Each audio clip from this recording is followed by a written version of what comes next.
So let's read this question. So this question says, a wind with speed 40 meter per second blows parallel to the roof of a house. The area of the roof is 250 meters square. Assuming that the pressure inside the house is atmospheric pressure, the force exerted by the wind on the roof and the direction of the force will be. Okay. Density of air given कर रखी है 1.2 kg per meter cube. Okay. और आपको देखिए यहाँ पर क्या दे रखे हैं, इसके करस्पॉन्डिंग 4 ऑप्शंस गिवन कर रखे हैं. आपको बताना है कि force exerted by the wind on the roof यहाँ पर कैलकुलेट करके बताना है. ठीक है. तो देखिए बच्चों, इस क्वेश्चन का की कॉन्सेप्ट हम क्या लिख सकते हैं. The key concept of this question, आपको force exerted by the wind calculate करके बताना है. फोर्स देखिए हम कैसे कैलकुलेट करेंगे. फोर्स होता है आपका प्रेशर इनटू एरिया. ठीक है. तो बेसिकली हमें क्या करना पड़ेगा, यहाँ पर प्रेशर कैलकुलेट करना पड़ेगा. ये आपकी विंड प्रॉब्लम है, तो विंड रूप प्रॉब्लम तो हम देखिए यहाँ पर क्या लाएंगे, बर्नौली इक्वेशंस का यूज करेंगे. किसका यहाँ पर हम बर्नौली इक्वेशंस का यूज करेंगे. तो देखिए बच्चों, इस क्वेश्चन का की कॉन्सेप्ट आप लिख सकते हैं. The key concept of this question is our Bernoulli's principle. ठीक है.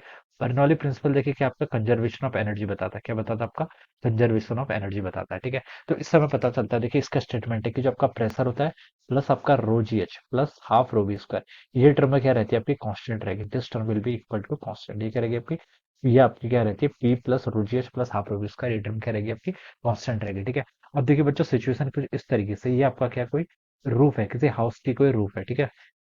ये आपका क्या, मान लीजिए this is the roof of a house, किसी हाउस की आपकी क्या रूफ है. ठीक है. अब देखिए आउटसाइड क्या कर रही है आपकी, विंड फ्लो कर रही है. विंड जिसकी स्पीड आपको गिवन करेगी, let this is the wind, ये क्या आपकी विंड की डायरेक्शन है.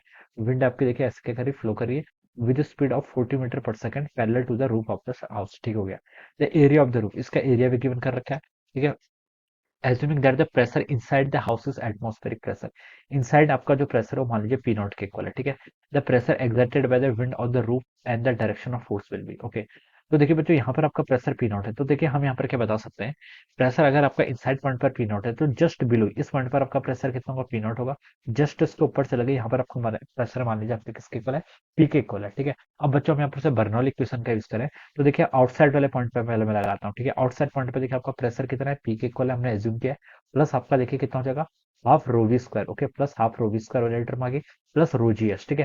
अब देखिए बच्चों, पी और पी नॉट के यहाँ पे बिल्कुल नजदीक वाले पॉइंट है, तो रो जी एच का यहाँ पर कंट्रीब्यूशन क्या आएगा, ऑलमोस्ट जीरो के इक्वल आ जाएगा. ठीक है.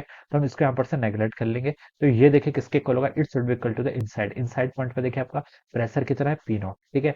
इस हाउस के अंदर चला गया. ओके. और आपका यहाँ पर फ्लो एयर क्या कर रही है, फ्लो यहाँ पर आपका एटमॉस्फेरिक प्रेशर है, देयर इज नो एयर, तो बता सकते हैं हाफ रो बी वाली टर्म कितनी हो जाएगी, जीरो के इक्वल हो जाएगी. तो यहाँ से आपका सिर्फ इतना पता चल गया. ठीक है. अब देखिए बच्चों, यहाँ से हम बता सकते हैं कि आपका कौन सा प्रेशर ग्रेटर होगा. यहाँ पर आपको पता चल गया कि पी नॉट की वैल्यू क्या ग्रेटर, तो यहाँ से हम लिख सकते हैं पी नॉट माइनस पी, देखिए किसके इक्वल हो गया आपका, हाफ रो वी स्क्वायर के इक्वल आ गया. ओके. या फिर हम इसको क्या बोल सकते हैं, गेज प्रेशर. ओके. जो आपका डिफरेंस ऑफ प्रेशर आ गया यहाँ से. ठीक है. अब बच्चों आपको यहाँ पर इसकी वैल्यू अपने कैलकुलेट कर लिया, तो आप वैल्यूज पुट कर लीजिए. देखिए डेंसिटी ऑफ एयर कितनी है, 1.2 kg पर मीटर क्यूब, तो आप इसके यहाँ पर पुट कर लीजिए 1.2 kg पर मीटर क्यूब. वी की आपकी वेलोसिटी कितनी है, देखिए स्पीड गिवन करके 40 मीटर पर सेकंड, तो आप यहाँ पर 40 का स्क्वायर ऐसे पुट कर लीजिए. तो ये हो जाएगा आपका 0.6 इंटू 40 का स्क्वायर करेंगे तो कितना होता है आपका 1600 के इक्वल होता है. तो ये हो जाएगा आपका 960 के इक्वल आ जाएगा. राइट. 6 इंटू 160 इजिकल टू 960, तो ये आपका 960 क्या हो जाएगा आपका पास्कल. ये आपका प्रेशर आ गया. आपसे क्वेश्चन पूछ रखा है फोर्स एक्सर्टेड, तो देखिए बच्चों फोर्स किसके इक्वल होता है, फोर्स होता है आपका प्रेशर इंटू एरिया. ठीक है. प्रेशर इंटू एरिया के इक्वल आपका फोर्स होता है. प्रेशर आपने कैलकुलेट कर लिया 960 के इक्वल है. ओके. सॉरी 960 न्यूटन पर मीटर स्क्वायर, ये ठीक है. ठीक है. ये आपका इतना हो गया. इंटू कितना हो जाएगा आपका एरिया, एरिया कितना आपका, एरिया आपका 250 मीटर स्क्वायर दे रखा है. ठीक है. 250 को देखिए आप क्या लिख सकते हैं, 1000/4 लिख सकते हैं. यहाँ से फोर्स आप इसको कैंसिल कर लीजिए, कितना टाइम जाएगा, 240 टाइम चला जाएगा.